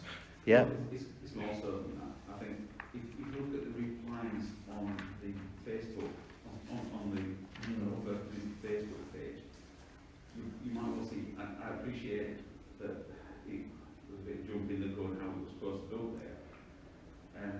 But if you like, my take on the average response is what's the relevance of this to the parish council in terms of what our work is. So I think there's a couple of points to take away from it. So all I would say is all of those who raised concerns before the motion was passed, I think if you look at the comments on Facebook, that view is shared strongly by those residents who expressed an opinion, which might not be representative, but I think it possibly is. And maybe we should think upon that ourselves in terms of how our actions might be interpreted by other people. So I just think we've got a double problem here, and maybe the learning for the future is to focus on what we can influence. But I still think that you know, building a relationship with the MP would be useful. Tom. Yeah, a few points about it. Like, it really does frustrate me that we're going to spend 205 billion, I didn't do what earlier, 205 billion, which probably means it's going to come up to 300 billion on renewing Trident, which is a major waste of money, which my taxes go towards, so no people who pay taxes will pay towards it, and it's a massive waste of money, especially when the country doesn't have the money and things for projects. But is that to do with the parish council? Totally agree with what Charles said, it's not the Facebook page, and what Andy said at the last meeting as well. Is it for us to discuss? I don't know. Like it's kind of like if no one says anything, nothing gets done. It might be about a group of people and things snowball, and that's something that no one gets raised about this, and whether it's a waste of time or not, you should get proper merit it deserves. We deserve a better response than what we got from Jason. Seeing that the parish council's got political and all this kind of stuff now. He didn't have that problem. It wasn't a problem with the parish council being political when it was his own party that was running the council at the time. It did. Which it was. He was quite happy with being political then. Can we? I think we've got a response from the. You know, I don't want to get too political. I don't want to get bogged down in the debate we had at the last full council. We're just overgoing. We're just saying again what we did then. You know, I'm quite happy to. You know. Write to myself to I'm quite happy to write to Jason McCartney and thank him for his response and put forward you know, thank him for his response and then put forward what the parish council has been doing over the last year and make him aware of that and what have you. I'm quite happy to do that, and I'm quite happy to note the responses. I'm not really keen on opening up the whole debate again, whether we should debate it, whether we shouldn't debate it, the pros of it or the cons of it. We debated that last week, and we shouldn't really be debating something that we're, for another 6 months, what we've previously been debated. So, on that basis, has anyone else got like to comment any further? I'd just like to say, can we note it and move on? Okay, do you want to note it and move on when we're not right to No. Councillor, to Jason McCartney? Can you inform me what we do or not? Could I just make it known that when the majority of the council were Conservative, Jason had the same view as what he has now. Thank you for that information. I think we should take up Councillor Blacker's suggestion of regular communication and ensuring that the MP is informed, starting with the letter with Rachel's stuff. Who are we giving that to? The clerk? Another committee? Pubs and Starting comms? with a letter from you with Rachel's presentation of the work we've done. Okay, it's very good saying we should keep regular communications, but unless we know who's going to do it and who we're giving that to, and I'm very conscious about we just create more work for people. I'm on this occasion quite happy to write to Jason McCartney and thank him for his response and put forward the, take from, as a note from your response earlier on the year, and then, I'm quite happy if someone else wants to make him. Well, Councillor Hobley proposed that they regularly, pubs and comms, regularly communicate with Councillor Hogley.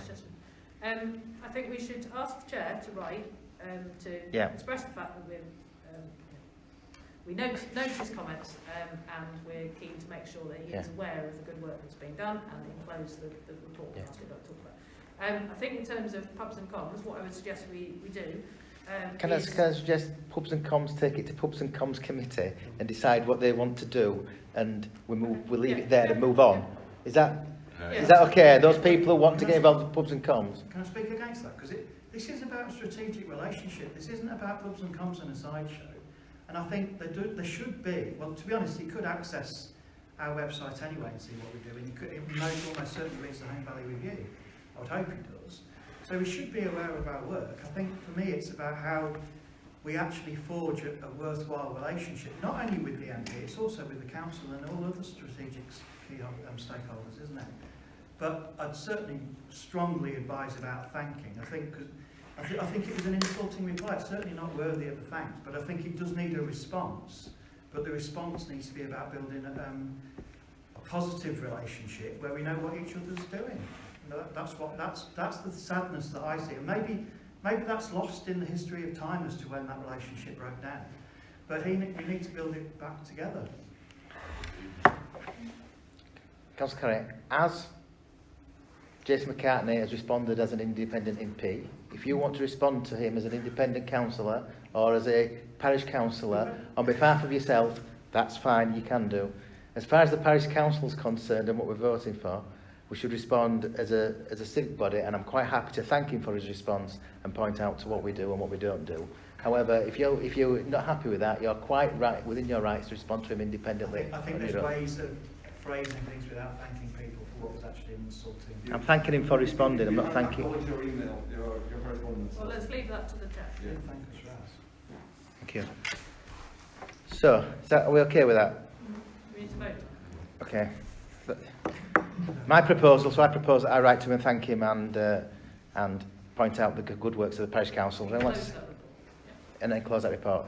Councillor Paul Dixon, second that. All those in favour? Thank you very much. Okay, to receive Chairman's report, to give a brief verbal report. I've not really reported where I've been and what I've done on behalf of the Parish Council this year so far, so I thought I'd just try and get that in. I've not been many places. I've been to, attended the Holme show, which was the Holme Agricultural Show, which was really, really good, well attended and was really good there. I enjoyed that, it was great. Met lots of people there, and it was good to chat to people, and they're talking about what the Parish Council did and where we were and who I was quite interesting. And then I attended a memorial service for Councillor, someone remind me, Pat? Rita Pace. Rita Briggs, yes, which was really enjoyable and was good there. Good to see a few of you there. That was good. That was a very enlightening and uplifting event. It was very, very inspirational when she went back to her story and what have you. I didn't know much about her when I went, but I felt very inspired by what she did and what she achieved in her life from that. That was really good. And I also attended the memorial service. The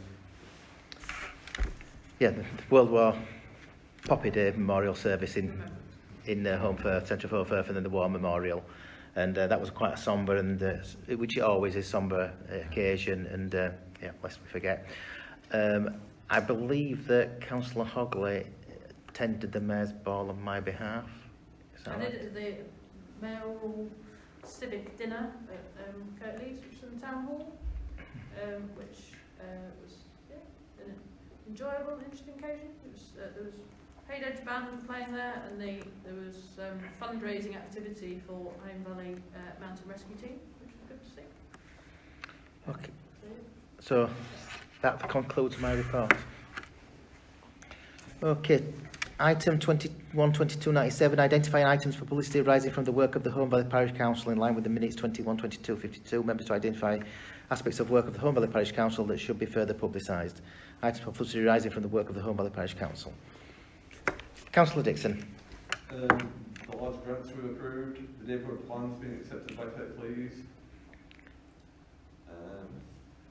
Don't know, anything else? £10,000 allocation for the... If we do these Can we have one at once? I think we're wrong, because we're going to get a hell of a lot more people thinking that they're entitled to the sale. You have made that point on numerous occasions, Councillor Dixon. And I was to look after the money, not to give it away. Noted. Anybody else? Did you I mentioned it, Tom said it, the £10,000. I mean, but to be honest, that Rachel might want to keep the powdered brine and announce that later on. I don't know when you think would be the appropriate time. We could have a watch this space for 10,000. We're going to tell you we're looking to, welcome, congratulate the Queen on the situation. Councillor Greaves. Where are we with community champions? Where are we with community champions this year? They've been nominated, and the successful candidates have been picked, and they're going to be awarded the council meeting at the end of this council year in March. When it happens, at Holme Library. Yeah. Okay, have we enough there? Thank you very much. Okay. Whichever century it is happening.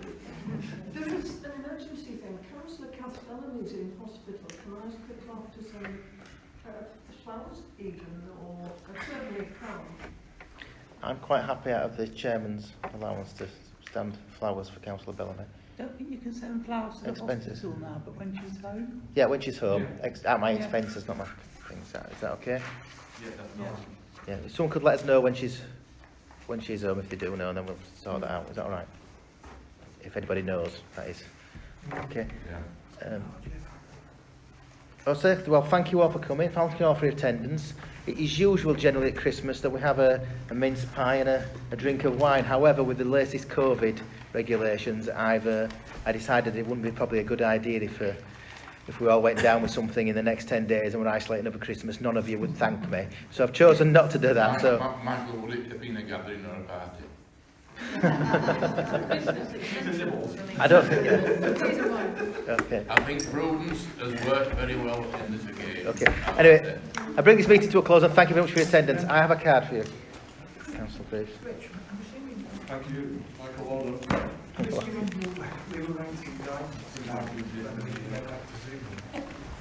Well, we are waiting. Yeah, we're waiting. Yeah.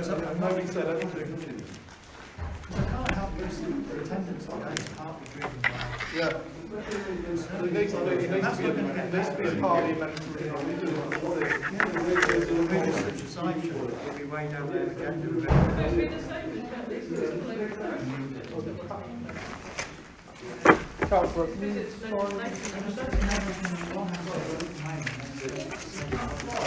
There was... Roll someone. yeah, I was watching as well. Michael, will these chairs just they work? Yeah, I think we just leave it as it is. Yeah, Robert will...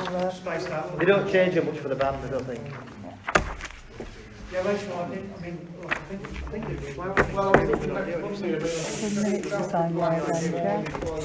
mean, she's not read the email. It's also the issue of getting She's more inclined to just, Yeah, lovely. Have I got that book as well? So I've got that book as there well. is another slide, there is a... Yeah, probably, which will have to do that. But the wall, the thing is, you're not going to go all the way. Shipping, alright. Well, you'd have to import them. You're working back from China. I'll do that. I'll do that. Oh, yeah. I've just seen them fail. themselves with the pre-marketing shots. Yeah. Well, How do you feel as well? So it's a bit backpedaling. So what you get now is there's people who are all giddy about getting their lives regarded. Well, what we're all about. I'm a bit, sort of think that's such a bad thing. My big word. No, they basically novice pre-approved I don't need to sign anyway. next I'm a time. big yeah. and you know what? I always think like how a place is shaped an awful lot by how it starts. An experienced operator know that. And all the ones that I've difficult that were a bit of disaster have been ones where forget what the intentions were. It's when events are overtaken. And it almost set themselves up for a fall of getting giddy types and you know dancing. Do you know what I mean? Someone ended with all the ones that no one else wants. Well, I think I might have to do it that 1 in 100. Well, last time they left all the lights on the main hall and I couldn't find the light switch. just They're up very Sorry, Michael, can I get you to just initial each page? It's just because they haven't got enough staff. it's what Y-Bar was. I can't remember what it was called when it was Yeah, I know what you mean. everybody had been bad. Harvey's or Hervey's or something. No, before when it first opened, when people were like it 90s when it first opened. And that very quickly descended into being all the idiots who came back from everywhere else. And you're thinking, is that what we want to do? We used to go in there, and honestly, we'd go in there and we'd go, you know, what's the point in being here? You know, get out here, you have to chat up some girls or have a steady night. I ain't come out for a fun show. No. You always get new bars opening up and people slag them off. Oh, it's really expensive, this is that. But, you know, it's a proven business model. £5 a pint of Guinness in bloody craft ale. I thought, Yeah. Rich, I do have a car, but... Rich, I could just do with you and Michael just to hear this.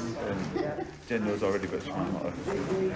When we spoke to the Garside building lady, one of the gaps that we still got is regarding the building control. Okay? And a side issue from that is that because the building control thing's never been dealt with, the change of use from toilet to retail has never happened.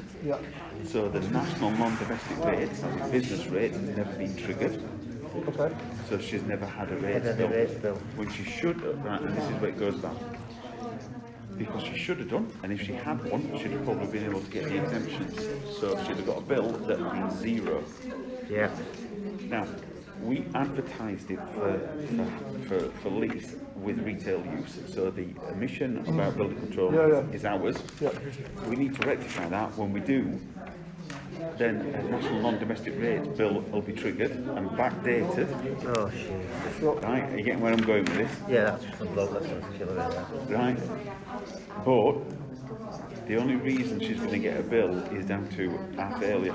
So she'd have got a bill that had been zeroed, and now she might end up getting pursued. And I do not think you can do a backdated claim. They might allow her to, which would be helpful. But when she gets that kind bill, of it's on the parish council's back, really, isn't it? well, I think so. Yeah. I think it is. That's Well, there's two bits to it. When the building control sorted out, you need to have it in mind that very shortly after she's going to get a business rates bill, which will scare her. So perhaps you need to let her know that when she gets it, she needs to talk to you. I think she needs... She's backwards at coming forward. Yeah, I mean, think we need to be proactive, don't we? I think what we need to do is say to look, you need to apply for a retrospective fee. So the Don't Rich worry might about need it. to- Don't worry about it if it doesn't come out. So it might be that Rich might just, it might be worthwhile if Rich maybe helps her apply or points her in the right direction or encourages it or does whatever. Because I've got a horrible feeling that she probably wouldn't. Or do you mean? Yeah, sure. And then if there is a bill to be paid, Yeah, We'll we can have to deal discuss with it. that We one. can discuss it at I council. should pay Yeah. it. But if one of those has to do without it